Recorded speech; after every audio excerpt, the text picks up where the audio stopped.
আসসালামু আলাইকুম। সম্মানিত দর্শক শ্রোতা, মুক্তিযুদ্ধ বিষয়ক আপডেট সংবাদে সবাইকে স্বাগতম। জানিয়ে দেব হাতে থাকা মুক্তিযুদ্ধ বিষয়ক বেশ কিছু গুরুত্বপূর্ণ আপডেট খবর যাচাই বাছাই সংবাদ, মুক্তিযোদ্ধার ওয়ারিশ এবং পারিবারিক তথ্য সম্পর্কিত যারা সমস্যায় পড়ছেন এদের বিভিন্ন রকমের তথ্য এই চ্যানেল থেকে নিয়মিত আপডেট খবর প্রকাশ করা হবে। চ্যানেলটি এখন সাবস্ক্রাইব করে আমাদের পাশেই থাকুন। তো দর্শক, আমরা প্রথমে চলে যাচ্ছি। আপনারা যে প্রশ্ন করছেন, একজনে লিখেছেন, ভাই বাবা একজন প্রকৃত মুক্তিযোদ্ধা, কিন্তু সব ডকুমেন্টস থাকা সত্ত্বেও এখনও তার গেজেট হয় নাই, তার কোনো নীতিমালা হয়েছে কি না একটু জানাবেন। দর্শক, যার গেজেট হয়নি তার কোনো সুযোগ নাই, কারণ আগে যদি আপনার আবেদন করে থাকেন সেগুলো নতুন গেজেট হচ্ছে। এছাড়া আপনার যদি এত কয়েক বছর আপনি কোনো যোগাযোগ না করেন, আবেদন না করে থাকেন, তাহলে আপনার কোনো সুযোগ নেই। এক ভাই লিখেছেন, মৃত মুক্তিযোদ্ধার ওয়ারিশ সনদ নিয়ে এমএএস করা থাকলে কি নতুন করে ওয়ারিশ সনদ দেওয়া লাগবে? তো দর্শক, মৃত ব্যক্তির যদি আপডেট করা থাকে তাহলে একই জিনিস আপনাকে ইউনিয়ন পরিষদ থেকে দেয়া হবে, একই জিনিস পাবেন। তারপরেও আপডেট তথ্য যেহেতু চেয়েছে, আপনার সেটি আপডেট করিয়ে নেওয়াটাই যুক্তিসঙ্গত এবং করা উচিত।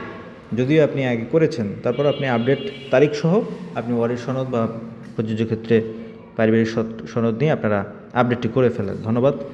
আরেক ভাই, হিন্দু ভাই একজন লিখেছেন, আমার বাবা একজন হিন্দু মুক্তিযোদ্ধা ছিলেন, সেক্ষেত্রে হিন্দু আইনে আমার বোনরা কি মুক্তিযোদ্ধা ভাতা পাবে কি না? অবশ্যই মুক্তিযোদ্ধা ভাতা বিতরণ যে অধ্যাদেশ, সেই বিষয়টির সাথে কোনো ধর্ম যুক্ত নেই। তার মানে হচ্ছে যে যার বাবা মুক্তিযোদ্ধা, সে ভাই হোক বোন হোক, সবাই পাবেন। এক্ষেত্রে আপনি নতুন করে কিছু করতে পারবেন না, আপনি বন্ধ করতে পারবেন না। যদি স্বেচ্ছায় তার আপনার বোন না দেয়, সেটা অন্য বিষয়। এক ভাই লিখেছেন, আসসালামু আলাইকুম ভাইয়া, আমার বাবা মুক্তিযোদ্ধা, তিনি মৃত্যুবরণ করেন, আমার মাও মৃত্যুবরণ করেন, আমরা 4 ভাই বোন, সবাই একজনের নামে ভাতা লিখে দিয়েছি, এখন ওয়ারিশের আপডেট করা হচ্ছে। এখন আমরা চাচ্ছি একজনের ভাতা পাক, কিন্তু ব্যাংকে গিয়েছি, তারা বলছে না, এখন থেকে সবাইকে ভাতা নিতে হবে এবং সবার আলাদা আলাদা ব্যাংক অ্যাকাউন্ট খুলতে হবে। এটা একটু কষ্ট করে জানাবেন আমাদের করণীয় কি। তো দর্শক, এই ভাতা নিয়ে কিন্তু অসংখ্য অভিযোগ আসছে এবং মারামারি হাঙ্গাদাঙ্গা বিভিন্ন উপজেলা থেকে, যে আসলে একজন আরেকজনকে বঞ্চিত করছে। তো আপনি যদি না নিতে চান, আপনার ভাইকে লিখে দিতে চান যে আসলে ভাতা একজনে পাবেন, যেহেতু ফ্যামিলিতে হয়তো সবাই অসহায় থাকে না, তো অসহায় ব্যক্তিকে লিখে দেন অনেকে যে একজনের নামে অ্যাকাউন্ট। কিন্তু এই সমস্যার প্রেক্ষিতে, বিভিন্ন জায়গা থেকে অভিযোগের প্রেক্ষিতে এটি করা হয়েছে। হয়রানি হচ্ছেন ব্যাংক কর্মকর্তারা, কারণ যারা বঞ্চিত হচ্ছেন তারা পরবর্তীতে আবার গিয়ে আবেদন করেন। এক্ষেত্রে আপনারা ব্যক্তি আলাদা আলাদা অ্যাকাউন্ট করবেন এবং যে টাকাটি পাবেন সেটি আপনারা, এখন অনলাইনের যুগ, আপনারা বিকাশ বা ব্যাংকেই কিন্তু ট্রান্সফার করতে পারেন। সরকার যেটা করেছে সেটি বুঝে শুনেই করেছে, এটি হচ্ছে বিষয়।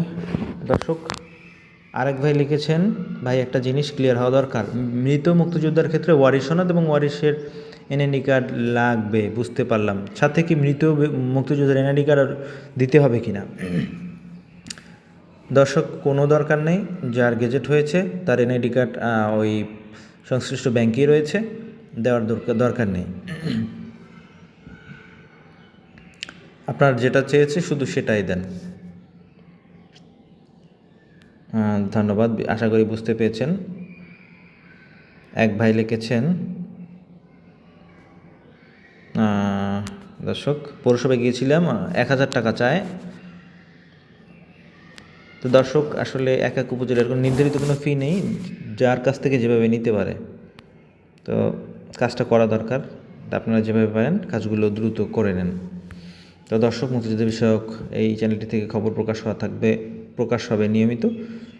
তো আপনারা এখানে সাবস্ক্রাইব করে বেল বাটনটি বাজিয়ে দিন। সবাইকে ধন্যবাদ। আসসালামু আলাইকুম।